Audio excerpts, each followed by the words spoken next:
Okay, this video I'm going to show you how to make a snowflake using the laptop. It's a little bit different on the iPad than on the iPad. So I have a new document here, and normally I go over and I turn off the top and the right, but in this instance I'm going to keep them on because I want these lines to be on here for the other planes, and you'll see why when I mirror this. So first thing I'm going to do is create a sketch. I'm going to click on this front plane here. This is where I want my sketch to be, and I'm going to click on the line tool up here. Then I'm going to start in the center and I'm going to create my little snowflake design. I'm just kind of making a random design here with this lines. I'm going to head back in the opposite direction. I'm not going to cross over here, cross over that line, but I'm going to make my little snowflake and then click back in the center point so I have this shape here. Then I'm going to OK that shape. Then I need to extrude this. So I'm going to click on my extrude tool.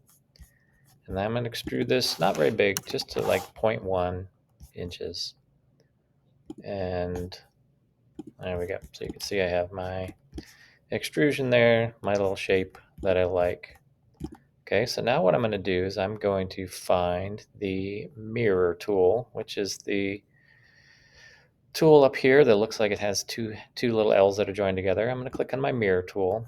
It's going to ask me what I want to mirror. So I'm going to click on my shape.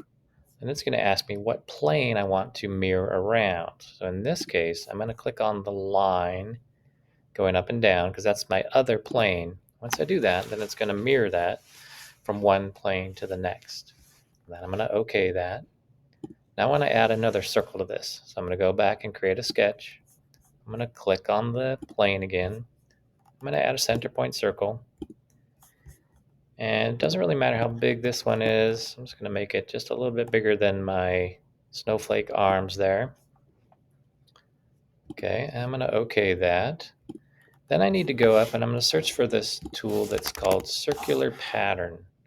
And it looks similar to that. So search for it. That's the easiest way to find it.